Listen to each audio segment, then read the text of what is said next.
கடலூர் மாவட்டத்தில் பெய்து வரும் தொடர் கனமழையால் வெங்கடாம்பேட்டை கிராமத்தில் ஓட்டு வீட்டின் சுவர் இடிந்து விழுந்துள்ளது. விவரங்களோடு இணைகிறார் நமது செய்தியாளர் தேவநாதன். வணக்கம் தேவநாதன், தற்போது இந்த விபத்தால் ஏதேனும் பாதிப்புகள் ஏற்பட்டிருக்கிறதா? விவரங்கள். வடகிழக்கு பருவமழை தீவிரம் காரணமாக கடலூர் மாவட்டத்தில் கடந்த 2 நாட்களாக தொடர் மழை பெய்ஞ்சிட்டு இருக்கு. பல்வேறு பகுதிகளிலும் இந்த மழை மிக கனமழையாக பெய்து வரும் நிலையில குறிஞ்சிப்பாடி, வடலூர், குள்ளஞ்சாவடி, நெய்வேலி உள்ளிட்ட பகுதிகளிலும் கடந்த 2 நாட்களாக விட்டு பரவலாக மழை பெய்து வருகிறது. இந்த நிலையில் குறிஞ்சிப்பாடி அருகே உள்ள வெங்கடாம்பேட்டை கிராமத்தில் வசித்து வரும் ரவிச்சந்திரன் என்பவரது ஓட்டு வீட்டுடைய சுவர் இடிந்து விழுந்தது. இந்த சம்பவத்தில் ரவிச்சந்திரன் குடும்பத்தினர் வீட்டின் வெளியில் இருந்ததால் அதிர்ஷ்டமாக தப்பினர். மேலும் அதிகமான மழை தொடர்ந்து பெய்து வரும் நிலையில அன்னதானம்பேட்டை பகுதியில் கிராமத்தில் இருக்கிற வீடுகளுக்குள்ள தற்போது தண்ணீர் குவிந்திருக்கிறது. இதனால் அப்பகுதி மக்களின் இயல்பு வாழ்க்கை பாதிக்கப்பட்டுள்ள நிலையில அந்த தண்ணீரை வெளியேற்றும் பணியில மாவட்ட நிர்வாகம் தொடர்ந்து ஈடுபட்டு இருக்காங்க.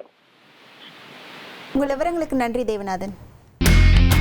இனி செல்லும் இடமெல்லாம் செய்தி. தந்தி டிவியின் வாட்ஸ்அப் சேனலை ஃபாலோ பண்ணினா செல்லருக்கும் இடமெல்லாம் செய்தி. இதோ QR கோட் இப்பவே ஸ்கேன் பண்ணுங்க, ஃபாலோ பண்ணுங்க.